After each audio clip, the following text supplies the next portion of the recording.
Assalamualaikum. Hopefully all of you are enjoying good health. Let's start our lecture number 12. Today is the last topic of our lecture. On Monday, your test will be held on and prepare mostly for short questions. So let's start our today topic, that is oxide and similarities and differences with group first A element. ठीक है, तो सबसे पहले जो है वो हम oxides की डेफिनेशन देखते हैं कि ऑक्साइड्स होते क्या हैं बच्चों। ऑक्साइड्स में oxygen forms compound called oxide. It mean the word oxide represent the oxygen element. That's why it is known as the oxide, because oxygen will form compound. That is why it is known as oxide with almost every other element in the periodic table. यानी हम क्या कहते हैं कि जो periodic table में तमाम elements के साथ ऑक्सीजन की combine होने की ability है, and the compound which is formed after the reaction of oxygen with those elements, the resulting compound is known as the oxide.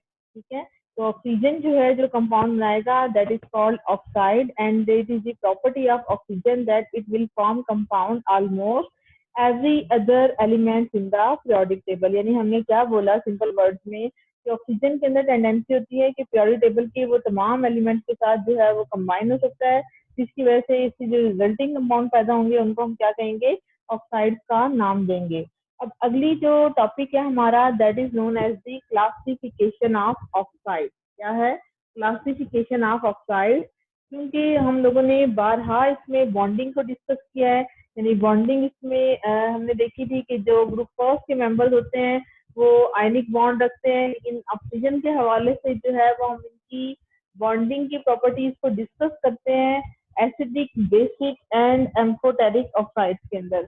यानी हम क्या कह रहे हैं कि इनमें बॉन्डिंग की बेस पर ऑक्साइड्स को हम किस में क्लासिफाई करते हैं बच्चों, तीन चीजों में क्लासिफाई करते हैं। One is known as acidic oxide, other is basic oxide and third is amphoteric oxide.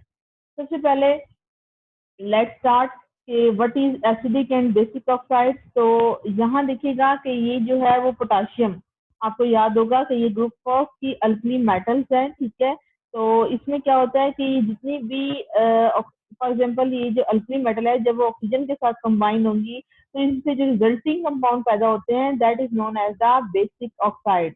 अब क्वेश्चन ये राइज होता है इनको हम बेसिक ऑक्साइड क्यों कहते हैं, क्योंकि इनकी टेंडेंसी होती है कि when they will combine with water they will produce basis. ठीक है, कि क्या होता है कि जो मेटल के ऑक्साइड्स होते हैं, याद रखिएगा जितनी भी मेटल्स होती हैं उन सब के ऑक्साइड्स की नेचर क्या होती है, बेसिक होती है, क्योंकि ये क्या करते हैं as they yield bases in water.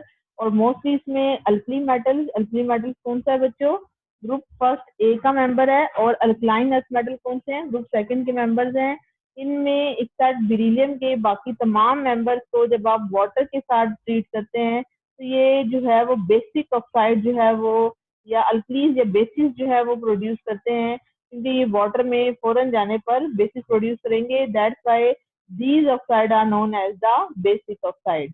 जबकि नॉन मेटल, सबसे पहले अगर आप उनकी लोकेशन याद करें तो आपको याद होगा कि नॉन मेटल पीरियोडिक टेबल में राइट साइड पर, अपर राइट साइड पर जो है वो पाई जाती हैं, जिनमें ग्रुप 4, ग्रुप 5, ग्रुप 6 के और 7 के जो टॉप मेंबर्स हैं, जिनमें कार्बन, नाइट्रोजन, ऑक्सीजन, क्लोरीन ये सारे आते हैं। क्योंकि नॉन मेटल्स होते हैं इसलिए इनके अंदर जो है वो कोवलेंट बॉन्डिंग की वजह से इन कंपाउंड्स की नेचर क्या हो जाती है, एसिडिक। और एसिडिक क्यों होती है, जैसे फॉर एग्जांपल ऑक्सीजन के नीचे जो है वो सल्फर पाई जाती है। ठीक है, तो इसका जो ऑक्साइड बनेगा that is known as the sulfur trioxide, and when they react with water they will produce an acid that is known as the sulfuric acid, which is known as the strongest acid exists in the nature। तो हम क्या कह रहे हैं कि जब metal के oxide water के साथ रिएक्ट करते हैं तो क्या बना, बेसिस। जब नॉन मेटल के ऑक्साइड वाटर के साथ रिएक्ट करते हैं तो क्या बनाते हैं, एसिड। और अगर आप इन दोनों को कंबाइन कर दें, यानी K2O जो कि क्या है, बेसिक ऑक्साइड है, और SO3 क्या है, एसिडिक ऑक्साइड है, जब इन दोनों को आप कंबाइन करेंगे तो इससे क्या बन जाएगा, एक सॉल्ट प्रोड्यूस हो जाएगा। जैसे for example K2O plus SO3 आपस में क्या बनाएंगे, K2SO4, that is known as the salt. उसके बाद बच्चों एक और कैटेगरी भी होती है, यानी हमने अभी क्या पढ़ा कि टोटल जो है वो हमारे पास 3 क्लासेस हैं, that is acidic oxide, basic oxide, इनको हमने डिटेल में डिस्कस कर लिया। अब थर्ड वन हमारे पास जो कैटेगरी है दैट इज एम्फोटेरिक ऑक्साइड, कि ये वो थर्ड टाइप ऑक्साइड की जिनकी प्रॉपर्टीज एसिडिक एंड बेसिक दोनों होती हैं, यानी ऐसे ऑक्साइड होते हैं जो एसिड्स और बेस दोनों तरह की प्रॉपर्टीज रखते हैं, इसलिए इनको हम क्या बोलते हैं, एम्फोटेरिक ऑक्साइड। अब एम्फोटेरिक का वर्डिंग तो अगर आप चेक करें तो इसका मतलब होता है कि दो रुखा होना। दो रुखा से मुराद ये कि जो अंदर से और होते हैं और जो बाहर से डिफरेंट होते हैं, उनके लिए हम वर्ड इस्तेमाल करते हैं एम्फोटेरिक। तो जिंक ऑक्साइड जो है उसको हम कह रहे हैं कि ये जो है वो एम्फोटेरिक, इसमें दोनों प्रॉपर्टीज आ जाती हैं कि अगर इनका रिएक्शन किसी स्ट्रॉन्ग एसिड से किया जाए, इट मीन H2SO4 एक स्ट्रॉन्ग एसिड है, तो जो स्ट्रॉन्ग एसिड इन वाले ऑक्साइड से मिलेंगे तो इनको क्या बना देंगे, बेसिक, यानी जिंक ऑक्साइड इस केस में किस चीज के तौर पे ऐड करेगा, एज अ बेस। और जब कोई स्ट्रॉन्ग बेस आ जाएगी तो स्ट्रॉन्ग बेस की प्रेजेंस में इसका बिहेवियर क्या हो जाएगा, एसिड। इससे पता चला कि एम्फोटेरिक ऑक्साइड जो है वो एसिड तब बन जाते हैं जब उनका रिएक्शन किसी स्ट्रॉन्ग बेस के साथ हो, और ये बेस बन जाते हैं जब इनका रिएक्शन किसी स्ट्रॉन्ग एसिड के साथ हो। तो ओवरऑल हमें क्या पता चलता है बच्चों इससे, कि एम्फोटेरिक ऑक्साइड्स वो ऑक्साइड्स होते हैं जिनके अंदर एसिडिक और बेसिक प्रॉपर्टीज दोनों होती हैं, that's why they are known as the amphoteric oxide. तो इसकी इक्वेशन क्या है कि when zinc oxide react with H2SO4 they will form zinc sulfate plus water. In the same way, when zinc oxide will react with NaOH, that is sodium hydroxide, or it is also known as the caustic soda, in the presence of water they will form sodium zinc hydroxide, जो कि इसका compound है, ये जो है वो form करता है। अब क्वेश्चन ये राइज होता है कि वो कौन कौन से कंपाउंड है जो एसिडिक, बेसिक और एम्फोटेरिक ऑक्साइड जो है वो फॉर्म करते हैं। तो बच्चों देखिए, सबसे पहले बेसिक में ग्रुप फर्स्ट के तमाम मेंबर, ग्रुप सेकंड के मेंबर में एक्सेप्ट बेरिलियम, ठीक है, ये जो है वो बेसिक ऑक्साइड फॉर्म करेंगे। ये जो आपके पास लाइट ग्रीन कलर का है ये एम्फोटेरिक ऑक्साइड की कैटेगरी में आते हैं। और यहाँ से आप देखें सारे नॉन मेटल, ठीक है, ये भी हमने पढ़ा था थोड़ी देर पहले कि जो नॉन मेटल्स के ऑक्साइड्स होते हैं इनकी नेचर क्या होती है, एसिडिक होती है, because when they dissolve in water like an, nitrogen जो है वो नाइट्रोजन का ऑक्साइड NO2 हो सकता है, N2 हो सकता है, N2O3 हो सकता है, when they will react with water they will produce nitric acid, so they are overall known as the acidic oxide। उम्मीद करती हूँ यहाँ तक आपको ये वाला टॉपिक क्लियर हो गया होगा। तो अब जो है वो हम यहाँ पे थोड़ा सा देखते हैं अल्कली मेटल और अल्कलाइन अर्थ मेटल के बेसिक ऑक्साइड को, ठीक है। कि बच्चे ये आपके पास क्या है, lithium, sodium, potassium, rubidium, caesium, ये किसके मेंबर्स हैं आपके पास, ग्रुप नंबर फर्स्ट ए के। और ग्रुप सेकंड में एक्सेप्ट बेरिलियम को अगर आप छोड़ दें तो ये किसमें आते हैं, बेसिक ऑक्साइड की कैटेगरी में आते हैं। तो फर्स्ट क्या, इन सबके साथ ऑक्सीजन किस फॉर्म में एग्जिस्ट करेगी बच्चों, O-2, यानी Li2O, Na2O या K2O, ये जो है वो इस तरह से ऑक्साइड जो है वो इनके साथ रिएक्ट करेगी। तो कहते हैं जिनके ऑक्साइड होते हैं अल्कली मेटल, अल्कली मेटल कौन सा है बच्चों, ग्रुप फर्स्ट ए है, और अल्कलाइनस मेटल कौन सा है, ग्रुप नंबर सेकंड ए है। तो जब इनके ऑक्साइड जो है एक्सेप्ट बेरिलियम के, ये क्या होते हैं, बेसिक होते हैं, और इनमें कौन सा ऑक्साइड पाया जाता है, O-2। अब कहते हैं कि O-2 को रिएक्ट करवाएं अगर आप वाटर के साथ, देखिए बच्चे ये रिएक्शन जो है वो O-2 का वाटर के साथ है, then O-2 will do what, it takes H positive ion from water, यानी क्या करेगा, क्योंकि इसके ऊपर चार्ज माइनस है, -2 है, तो नेगेटिव चार्ज का मतलब क्या है कि इसके अंदर बहुत ज्यादा टेंडेंसी है किसको अट्रैक्ट करने की, वाटर के H पॉजिटिव आयन को। Why it will attract the H positive ion? Why don't attract OH negative ion? Because OH negative ion will also contain a negative charge and oxide ion also contain a negative charge.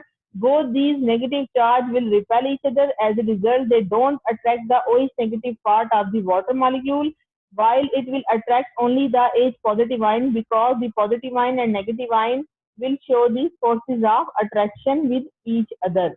So we can say that when this oxide ion will react with water, it will take the H positive ion of this water molecule due to the attraction.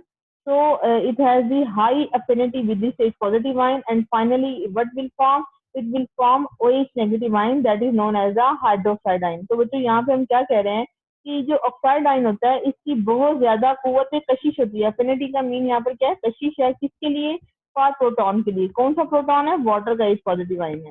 तो कहते हैं ये जो oxide ion होता है ये अकेला exist नहीं कर सकता एक्वस सोल्यूशन में, इसलिए ये फौरी तौर पर इमीडिएटली क्या कर लेता है, प्रोटॉन को ले लेता है। कहाँ से? वाटर से।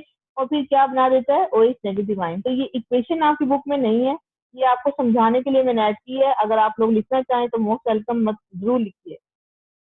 उसके बाद बच्चों हमारे पास नेक्स्ट टॉपिक जो है वो स्टार्ट होता है। ऑक्साइड जो है वो किसके हैं बच्चों? नॉन मेटालिक एलिमेंट के। नॉन मेटालिक आपको बताया था कि जो टॉप मेंबर्स होते हैं राइट साइड पर, अपर राइट साइड पर, जिनमें carbon, nitrogen, oxygen, phosphorus, sulphur, यानी जो स्काई ब्लू से इंडिकेट किए गए हैं, ये सारे के सारे नॉन मेटल्स के ऑक्साइड्स हैं।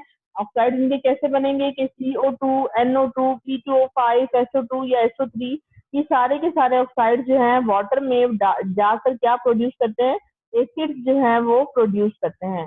अब उसके बाद कहते हैं कि कुछ ऑक्साइड है हमारे पास जो कि लेस इलेक्ट्रोपॉजिटिव एलिमेंट है, like beryllium, aluminium, bismuth and zinc. ये इसका टेबल आपको दिखाती हूँ। ये देखिएगा, बेरिलियम, एल्यूमिनियम, जिंक, लेड, इन सब के क्या होंगे? इन ऑक्साइड्स का बिहेवियर जो है वो एम्फोटेरिक होगा। और क्योंकि ये एम्फोटेरिक है, इसका मतलब क्या है कि ये एसिड बन जाते हैं जब इनके पास स्ट्रॉन्ग बेसिस हो। जैसे यहाँ देखिएगा, ये एक इक्वेशन जो है वो अलग से मजीद मैंने लिखी है ताकि आपको फर्दर जो है वो एम्फोटेरिक ऑक्साइड के कॉन्सेप्ट जो है वो क्लियर हो जाए। अभी हमने ये बात पहले डिस्कस की थी कि अगर कोई स्ट्रॉन्ग एसिड हो, लाइक HCl एक स्ट्रॉन्ग एसिड है, तो स्ट्रॉन्ग एसिड के केस में एल्यूमिनियम क्या बन जाएगा? एल्यूमिनियम का ऑक्साइड, ये बन जाएगी बेस। और अगर कोई स्ट्रॉन्ग बेसिक मीडिया होगा तो इनका बिहेवियर क्या हो जाएगा? As a acid. तो एज ए रिजल्ट हम ओवरऑल क्या कह सकते हैं कि ये जो है वो बिहेव करते हैं as a acid towards bases, यानी अगर ये बेसिस हो तो इनका बिहेवियर एसिड हो जाएगा, और एज अ बेस, और यहाँ पर ये बेस बन जाएंगी अगर इनके साथ कोई स्ट्रॉन्ग एसिड मौजूद हो। ठीक है, तो ये जो है वो एल्यूमिनियम क्लोराइड और वाटर फॉर्म करेगा, जबकि इस केस में ये sodium aluminate as well as water की फॉर्मेशन जो है वो करता है। ठीक है, तो यहाँ से थोड़ी सी हम समरी देख लेते हैं कि आपकी बुक में जो है वो मेन ये है कि ऑक्साइड है, इसको हमने 3 कैटेगरी में डिवाइड किया, एसिडिक ऑक्साइड, बेसिक ऑक्साइड और एम्फोटेरिक ऑक्साइड। अब एसिडिक ऑक्साइड में कौन से आते थे? मोस्टली नॉन मेटल के ऑक्साइड थे। नॉन मेटल में कार्बन, सल्फर और इनके ऑक्साइड्स हैं। जब इनका रिएक्शन आप वाटर से या अल्कली से करते हैं, अगर तो वाटर से करेंगे तो जाहिर बात है वाटर में जाने पर फौरी तौर पे एसिड प्रोड्यूस करते हैं। ठीक है, और अगर बेसिक ऑक्साइड जो है ये किसके होते हैं? मेटल्स के होते हैं, जिनमें कैल्शियम का ऑक्साइड है, कॉपर का ऑक्साइड है और सोडियम का ऑक्साइड है। इनका रिएक्शन बच्चों अगर आप वाटर से करेंगे तो इनसे अल्कलीज या फिर बेसिस प्रोड्यूस होती हैं। और एम्फोटेरिक ऑक्साइड को के अंदर एग्जाम्पल क्या आती है? जिंक ऑक्साइड, एल्यूमिनियम ऑक्साइड और लेड ऑक्साइड आती है। इनको अगर आप ट्रीट करते हैं एसिड से तो उस केस में जो है इन दोनों में तो खैर साल्ट और वाटर ही बनता है फाइनली, लेकिन ये होता है कि अगर कोई स्ट्रॉन्ग एसिड होगा तो फिर ये बेसिस बन जाएंगे, और कोई स्ट्रॉन्ग बेस होगी तो फिर इनका रिएक्शन एज अ एसिड होगा। तो ये वाला पॉइंट आपने नहीं करना, नीचे वाला ये आपके लिए नहीं है, न्यूट्रल ऑक्साइड, ये वैसे एक डायग्राम थी।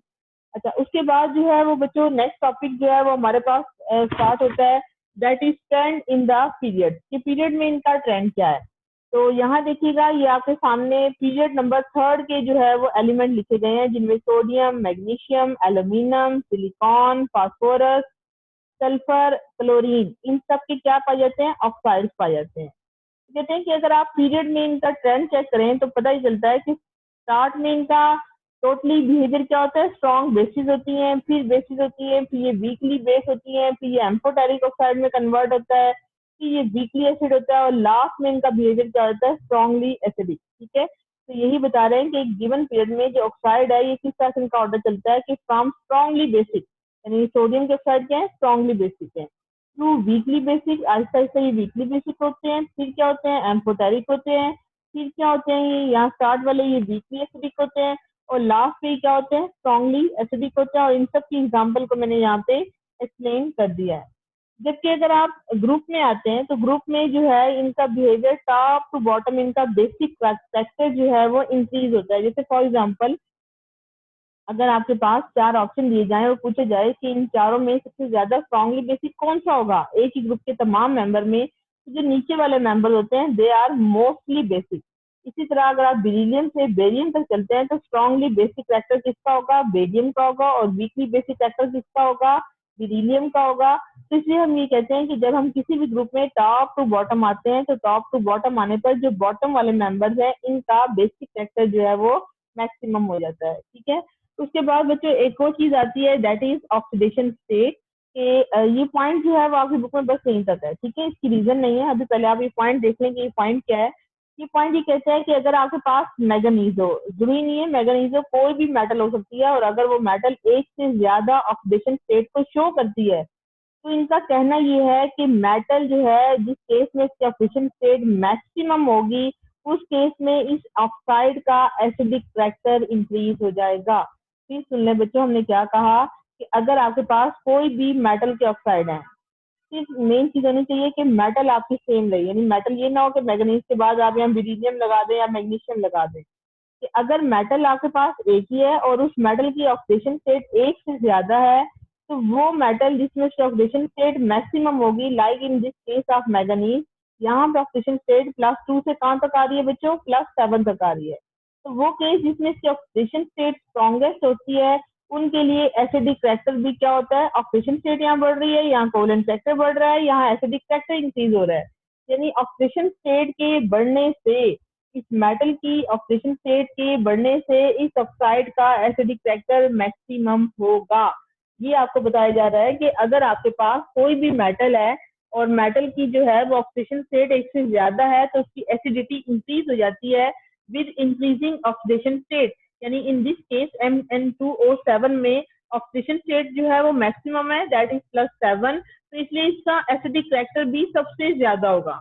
अब आपकी बुक में यहाँ रीजन नहीं है, अगर आप चाहें तो रीजन को नोट डाउन कर लें, अगर आपको नहीं समझ आती तो आप बेशक अपनी बुक के अकॉर्डिंग टू द पॉइंट यहीं तक रखें, लेकिन मैंने आप लोगों के लिए रीजन जो है वो डाल दी है कि ऐसे कंपाउंड के अंदर एसिडिटी बढ़ने से ऑक्सीडेशन स्टेट बढ़ने से क्यों एसिडिटी जो है वो इसकी इंक्रीज हो जाती है। तो यहाँ देखिएगा बच्चों, यहाँ मैंने लिखा है कि ऑक्सीडेशन स्टेट जो है वो किसी भी मेटल ऑक्साइड आयन की बढ़ती है तो इसका मतलब ये है कि उसके अंदर मोर नंबर ऑफ बैलेंस इलेक्ट्रॉन जो है वो इन्वॉल्व हो चुके हैं बॉन्डिंग में। क्योंकि वो बॉन्डिंग में इन्वॉल्व हो चुके हैं इसलिए वो अनअवेलेबल है। ठीक है, in other words it has less electron available in its valence shell and it is an electron deficient molecule.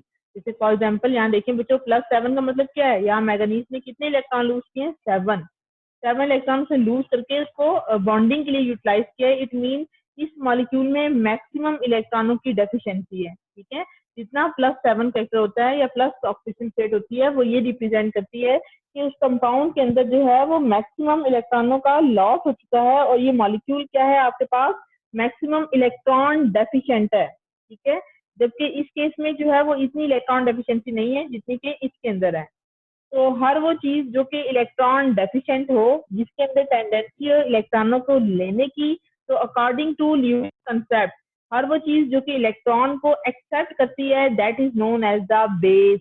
तो इलेक्ट्रॉनों को लेने की टेंडेंसी मैक्सिमम किस कंपाउंड में, Mn2O7 में, जहाँ पे ऑक्सीडेशन स्टेट क्या होगी, +7 होगी। तो इसलिए बच्चों हम ये कह रहे हैं कि वो तमाम कंपाउंड जिनके अंदर ऑक्सीडेशन स्टेट मैक्सिमम होती है इट मीन ये ज्यादा इलेक्ट्रॉन डेफिशिएंट होते हैं। इलेक्ट्रॉन डेफिशिएंट होने की वजह से इनमें इलेक्ट्रॉनों को लेने की एबिलिटी बढ़ जाती है, और अगर किसी में इलेक्ट्रॉनों को लेने की एबिलिटी बढ़ती हो तो उनके एसिडिक स्ट्रेंथ भी इंक्रीज हो जाती है according to their Lewis concept, यानी it can accept electron and behave as an acid according to the Lewis concept। तो यहाँ तक बच्चों ऑक्साइड का टॉपिक आपका वाइंड अप होता है। उम्मीद करती हूँ आपको ये सारा टॉपिक जो है वो क्लियर हो गया होगा। अब उसके बाद जो है वो आपके पास पोजीशन ऑफ हाइड्रोजन है। ये जो है वो आपके पास कुछ डिफरेंस जो है थे वो कल के टॉपिक में रह गए थे। तो कल हमने ये पहले 2 पॉइंट तो जो है वो डिटेल में डिस्कस कर लिए थे। यहाँ आगे जो है वो एक और पॉइंट आपको बताना था कि हाइड्रोजन और हेलोजन के अंदर क्या डिफरेंस है। कि हाइड्रोजन जो है वो इसके आखिरी शेल में 1 इलेक्ट्रॉन होता है जबकि हेलोजन के आखिरी शेल में 7 इलेक्ट्रॉन्स पाए जाते हैं। इसी तरह जो है जो हेलाइड आयंस होते हैं they are stable in aqueous solution, जबकि एक नेगेटिव आयन जो होता है ये स्टेबल नहीं होता है, ये वाटर में जाने पर फौरन से जो है वो H2 गैस में और हाइड्रोक्साइड आयन में कन्वर्ट हो जाता है। तो ये वाली इक्वेशन जो है वो आप लोगों ने तैयार करनी है। उसके बाद हमारा जो है वो लास्ट टॉपिक है that is similarities of hydrogen with group 4A। ठीक है, तो इसकी हम सबसे पहले सिमिलैरिटीज जो है वो बच्चे चेक करेंगे। यहाँ देखिएगा, हम ये कहते हैं कि जो हाइड्रोजन जो होता है इसका बैलेंस शेल क्या होता है, हाफ फिल्ड होता है। किसकी तरह, like those of group 4 element. देखिए बच्चों, हाइड्रोजन के अंदर मैक्सिमम कितने इलेक्ट्रॉन आ सकते हैं, टोटल 2 होते कितने हैं, एक। तो 2 को अगर आप डिवाइड करें 2 पे तो आंसर क्या निकलता है, 1। तो 50% जो है वो ये बनेगा। ठीक है, इसी तरह कार्बन के आउटर मोस्ट शेल में कितने इलेक्ट्रॉन होते हैं, 4। टेंडेंसी कितनी है लेने की, 8। तो 8 को आप डिवाइड करें 4 पे तो ये भी तकरीबन 50% बनता है। तो इसलिए हम कहते हैं कि हाइड्रोजन का और जो ग्रुप 4 के मेंबर होते हैं इनका वैलेंस शेल क्या होता है, हाफ फिल्ड होता है। ठीक है, तो ये इसकी किस में आता है, सिमिलैरिटी के पॉइंट में आता है। In the same way hydrogen और जो ग्रुप 4 के एलिमेंट है ये दूसरे एलिमेंट के साथ कंबाइन होते हैं थ्रू कोवलेंट बॉन्डिंग जो है वो इनमें फॉर्म होती है। थर्ड वन क्या है कि कार्बन की तरह ही हाइड्रोजन में टेंडेंसी होती है कि ये रिड्यूसिंग प्रॉपर्टीज को शो करता है। यहाँ देखिएगा बच्चों, ये कार्बन है आपके पास और ये आपके पास टिन ऑक्साइड है। तो अगर कोई कंपाउंड अपने अंदर से ऑक्सीजन को लूज कर दे या कार्बन जो है वो ऑक्सीजन को ले ले तो इसको बोलते हैं रिड्यूसिंग होना, यानी रिडक्शन की बहुत सारी डेफिनेशन है। तो यहाँ पे जो है वो हम ये कह रहे हैं कि रिड्यूसिंग एजेंट वो एजेंट होते हैं जो कि अपने अंदर से ऑक्सीजन को क्या कर देते हैं, ये वाले कंपाउंड लूज करेंगे। लेकिन कार्बन क्योंकि इस ऑक्सीजन को एक्सेप्ट कर रहा है तो हर वो चीज जो ऑक्सीजन को एक्सेप्ट करती है उसका बिहेवियर क्या होगा, रिड्यूसिंग होगा। क्योंकि कार्बन जो है वो ऑक्सीजन को गेन करके कार्बन डाइऑक्साइड में कन्वर्ट हो रही है, तो दैट्स वाई यहाँ पे कार्बन का बिहेवियर क्या होगा, रिड्यूसिंग होगा। और इसी तरह जो है यहाँ पे हम ये कह रहे हैं कि जो हाइड्रोजन है उसका बिहेवियर भी बिल्कुल इसी की तरह का होता है और ये दोनों जो है वो रिड्यूसिंग फैक्टर को जो है वो शो करते हैं। उसके बाद बच्चों इसके डिफरेंसेस हैं, यहाँ पे आप लोग भी इंशाल्लाह इस चैप्टर 1 के बाद चैप्टर 7 जो है हम ऑर्गेनिक केमिस्ट्री की तरफ आएंगे, उसको हम स्टार्ट करेंगे। तो वहाँ आप कैटिनेशन को डिटेल में डिस्कस करेंगे और कार्बन की प्रॉपर्टीज जो है वो डिटेल में डिस्कस की जाएंगी। तो आपको जो है वो वहाँ से क्लियर हो जाएगा। तो हम ये कहते हैं कि कार्बन के अंदर सेल्फ लिंकेज की एबिलिटी होती है, इसको बोलते हैं लॉन्ग चेन कंपाउंड। ये देखें यहाँ पे ये कार्बन का एटम दूसरे एटम के साथ लिंक हो रहा है, यहाँ कार्बन का एटम डायरेक्टली दूसरे एटम से, यहाँ पे भी, यहाँ पे भी। तो इन तीनों में ये अनब्रांच या ब्रांच चेन बनाते हैं। तो इसको बोलते हैं कि एक कार्बन एटम का दूसरे कार्बन एटम के साथ सेल्फ लिंकेज की एबिलिटी क्या कहलाती है, कैटिनेशन। तो कार्बन टू कार्बन या सिलिकॉन टू सिलिकॉन भी बॉन्ड बनते हैं। तो ये प्रॉपर्टी सिर्फ और सिर्फ ग्रुप 4 में पाई जाती है, जबकि हाइड्रोजन में एक हाइड्रोजन का एटम दूसरे हाइड्रोजन के एटम के साथ कंबाइन होकर सिर्फ H2 बनाएगा, लेकिन ये लॉन्ग चेन नहीं बनाएगा कि हाइड्रोजन जो है वो 10 एटम के साथ जुड़ जाए। हाइड्रोजन जो है वो डाइटॉमिक स्टेट में एग्जिस्ट करता है, लेकिन कार्बन और सिलिकॉन के जो एटम्स होते हैं इनमें आपस में एक दूसरे के साथ जो है, यानी कार्बन टू कार्बन और सिलिकॉन टू सिलिकॉन एक दूसरे के साथ सेल्फ लिंकेज की एबिलिटी पाई जाती है, जबकि ऐसी प्रॉपर्टी हाइड्रोजन के अंदर एग्जिस्ट नहीं करती है। ठीक है बच्चों, उसके बाद जो है नेक्स्ट हम क्या बोलते हैं कि जो हाइड्रोजन है इट इज अ गैस। ठीक है, हाइड्रोजन का जो फिजिकल स्टेट है वो क्या है कि ये रूम टेम्परेचर पर गैस होती है। लेकिन अगर आप कार्बन की बात करें, जिसकी एग्जांपल आपके सामने डेली लाइफ में ग्रेफाइट है जो कि लेड पेंसिल का सिक्का होता है, तो वो आपने देखा होगा रूम टेम्परेचर पर वो सॉलिड है। तो हम कहते हैं कि जो एलिमेंट होते हैं ग्रुप 4 के वो सारे के सारे सॉलिड होते हैं, जबकि हाइड्रोजन क्या होती है, गैस होती है। उसके बाद क्योंकि ये ग्रुप नंबर 4 से बिलोंग करते हैं तो इनकी वैलेंसी भी क्या होगी, +4। ठीक है, ये टेट्रावेलेंट होते हैं यानी 4 वैलेंसी को शो करते हैं। लेकिन हाइड्रोजन ग्रुप फर्स्ट से बिलोंग करता है और उसके आउटर मोस्ट शेल में एक इलेक्ट्रॉन होने की वजह से इसकी वैलेंसी भी 1 ही होती है। उसके बाद कार्बन जो है उनमें एबिलिटी होती है कि ये बॉन्ड फॉर्म कर सकते हैं with more than one element. जैसे यहाँ देखें, कार्बन जो है ये क्लोरीन से भी बना रहा है, कार्बन या बॉन्ड हाइड्रोजन से भी बना रहा है, या कार्बन या किसी और एलिमेंट के साथ भी बना सकता है। यानी कार्बन जो है उसमें बॉन्ड बनाने की एबिलिटी एक से ज्यादा एलिमेंट के साथ होती है, जबकि हाइड्रोजन जो है क्योंकि इसमें एक ही इलेक्ट्रॉन होगा तो ये एट अ टाइम सिर्फ और सिर्फ एक ही एलिमेंट के साथ कंबाइन होगा। तो यहाँ देखें, यहाँ पे दो हाइड्रोजन है, दो हाइड्रोजन एक ही एलिमेंट से कंबाइन हो रहे हैं, दैट इज ऑक्सीजन। ठीक है, इसी तरह जो है वो एक इम्पॉर्टेंट और इजी सा पॉइंट है कि हाइड्रोजन जो है वो आपने देखा था ग्रुप फर्स्ट के मेंबर में आता है तो ये एस ब्लॉक है, जबकि कार्बन जो है वो पी ब्लॉक एलिमेंट में आता है। हाइड्रोजन की एग्जिस्टेंस डाइटॉमिक स्टेट में लाइक H2 की फॉर्म में होती है, जबकि ग्रुप 4 का कोई भी मेंबर यानी C2 की फॉर्म में एग्जिस्ट नहीं करेगा या Si2 की फॉर्म में एग्जिस्ट नहीं करेगा, यानी इसका कोई भी मेंबर डाइटॉमिक स्टेट के अंदर एग्जिस्ट नहीं करता है। तो अब तक आपने हाइड्रोजन की बच्चों 3 ग्रुप के साथ सिमिलैरिटीज और डिफरेंसेस डिटेल में डिस्कस किए, that is group first, group 7 and group 4। तो कहते हैं अभी तक आपने जितनी भी प्रॉपर्टीज पढ़ी तो इससे पता चलता है कि हाइड्रोजन की जो है वो पोजीशन एम्बिगियस है, यानी एक ऐसा वाहिद यूनिक एलिमेंट है जिसकी प्रॉपर्टीज इन तीनों में से किसी भी ग्रुप के साथ एग्जैक्टली मैच नहीं होती, लेकिन क्योंकि पार्शियल रिजेम्बलेंस हो है इनकी, इसकी नेचर मोनोवेलेंट अल्कली मेटल्स के साथ, तो हाइड्रोजन को हम यूजुअली प्लेस करते हैं at the top of the element in the group first A. तो बच्चों आज का जो लेक्चर है वो आपका यहाँ तक एंड होता है, और मंडे को जो है वो आप लोग तैयार रहिएगा अपने इस चैप्टर नंबर 1 की तैयारी के टेस्ट के लिए। तो आपका ज्यादातर जो टेस्ट है वो शॉर्ट क्वेश्चन आंसर टाइप ही होगा। आपको क्वेश्चंस जो है वो मंडे को इंशाल्लाह जो है वो 11 AM पर जो है आपके इस कमेंट सेक्शन में, जहाँ आपकी डिस्क्रिप्शन होगी वहां पर आपको ये सारे क्वेश्चंस जो हैं वो डाल दिए जाएंगे। तो आप लोगों ने उन क्वेश्चंस को रीड आउट करके उनके आंसर्स जो है वो देने हैं। कमेंट सेक्शन में ही आप लोग जो है वो आंसर्स जो है वो देंगे। तो इंशाल्लाह जो है वो आप मंडे को आप अपना टेस्ट जो है वो तैयार रखिएगा। तो मुझे इजाजत दीजिए। ओके, अल्लाह हाफिज।